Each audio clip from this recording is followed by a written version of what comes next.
post-editing Nate here, just going through some of the footage and realized that there's a lot of noise in the background. There's some work being done outside. My apologies. Now you can hear my computer fan running. Whatever. It's life. Back to the video. Welcome back, everybody. Welcome back.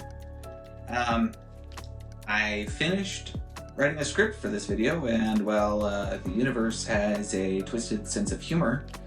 Let's just say power failure, and decided to change it up a bit. Originally, the video was titled, "How do you know it's time to move on?" I decided to change it because I didn't feel like it was relevant to the channel. And so with that being said, I wanted to start with a couple scenarios. Imagine this, if you will. You're on your way to work. You stop at a coffee shop. You're wearing your favorite shirt, bright pink. You feel cute. You feel energetic. You're ready to start your day. However, someone bumps into your shoulder. You get coffee everywhere, all over your shirt. And now you feel like all hope is lost. The gentleman who bumps you looks at your shirt and then looks at your face. Then responds with, "You should act your age.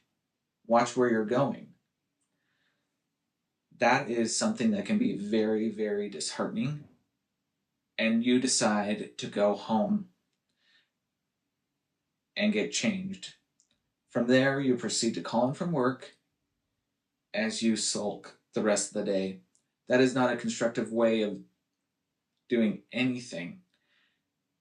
Well, your first question is, what on earth does this have to do with careers?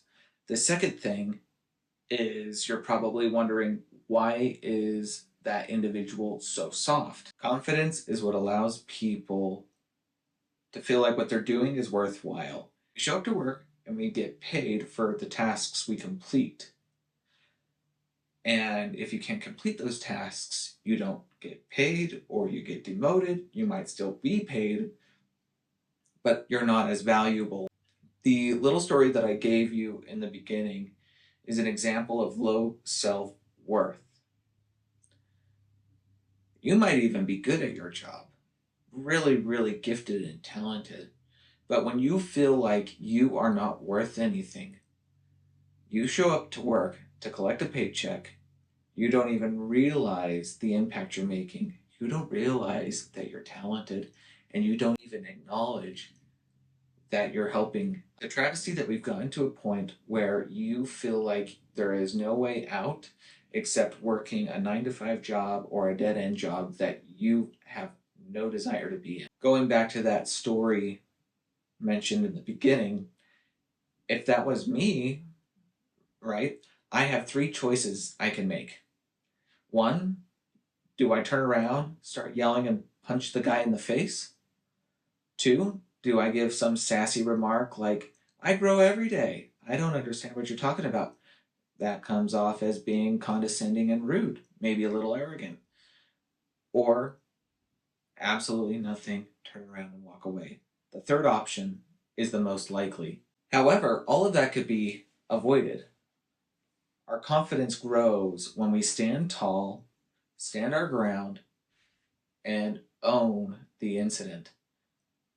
That gentleman now turns around, looks you in the face. You have a smile on your face.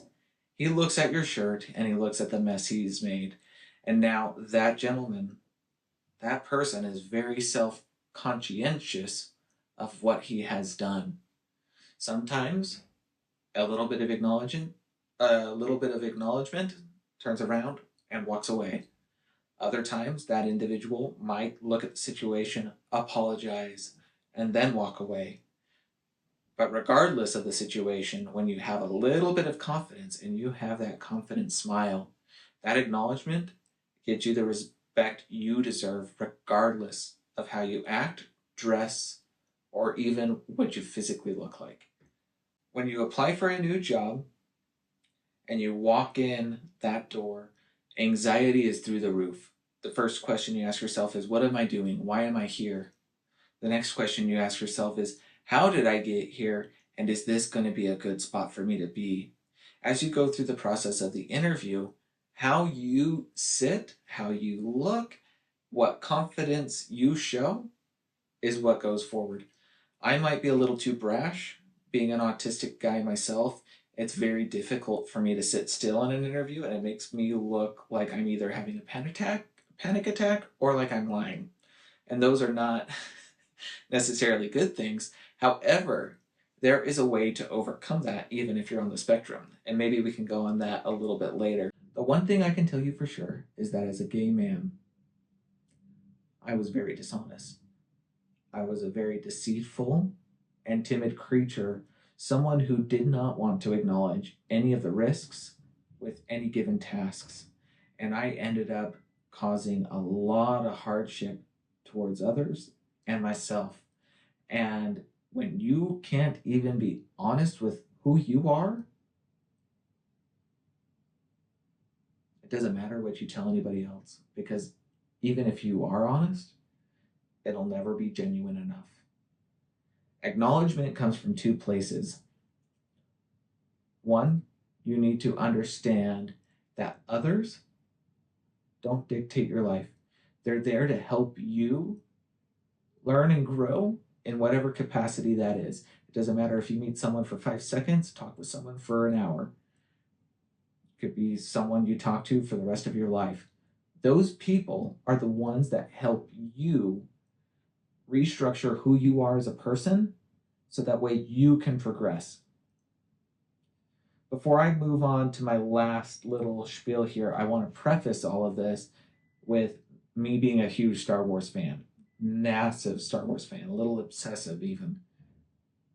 I would say this only because I think it's relevant, but the entire Star Wars universe is very expansive, very diverse. There's so much content, it's almost unfathomable. It's so hard to wrap your head around, and it really immerses you in it. Some people say it's a form of escapism. I get it. I get it. However, just acknowledging that it's escapism and then walking away is defeating some of the biggest lessons that you teach, that they teach in Star Wars: loss, kindness, compassion, and the ability to do hard things when everything seems lost. Those are some of the greatest things about Star Wars. But my two most favorite things are the expansive universe and the diversity. There is not a more diverse ethos or story out there, and it will captivate you for a very, very long time. George Lucas gets to tell these wonderful stories, and now Disney. And with that being said, I look forward to what stories they will continue to tell. I'm a huge fan of The Acolyte. Love that show. That stuff's my jam. But I will say that all of these things are connected and they relate to one another. Star Wars was something that gave me confidence. It gave me an appreciation for who I am. This last little story hits a little bit home. This scenario is kind of personal. So imagine this for a moment, if you will. You need a job, so you get a job. You don't necessarily love it at first, but you start to learn to love it. You love the people, you love the experiences, you love interacting with your coworkers and the clients and the customers you're helping. It makes you feel like you have done something right with your life. One day you show up to work, ready to go. None of that can don't attitude, nothing but can do. You're so excited to be there, you get ready to go, and everyone has a solemn face, and you wonder what is going on. You learn that there is a meeting in the morning. You walk into that meeting. Your general manager then proceeds to tell you that unfortunately we will be closing our doors shortly. So please start looking for new employment. We will be closing in about a month. Huge blow. Imagine all of that sacrifice you put in. You worked so hard to get that promotion. You got into different programs that would help you pay for your schooling. You started working and you were learning, and just everything was incredible. And all of a sudden, you feel abandoned, betrayed, and like you wasted your time. And then, for whatever reason, you decide to listen to other people around you. They convince you it's a good idea to change careers. You might as well. You've lost everything else. What do you have to lose? You give it some thought, but you're so disheartened and so deceitful with yourself because you can't even acknowledge who you are yet. Yet, this is the happiest you've ever been, anywhere you've worked. All of a sudden, you take their advice. That is my story. I hope to tell more of it over the course of the following videos, and that's a part of my story and my journey. Some of the key takeaways are: you get a job, you accidentally fall in love with it, you begin to do good work, and then all of a sudden it is pulled away. You listen to the people around you and they tell you you should be an electrician. I knew that I didn't want that, but because I was desperate, I was anxious, and I was about ready to give up on everything, that's what I did. When you make decisions based off of fear and anxiety, that only leads to further despair and discomfort, and you cannot progress under those circumstances unless you do something about it.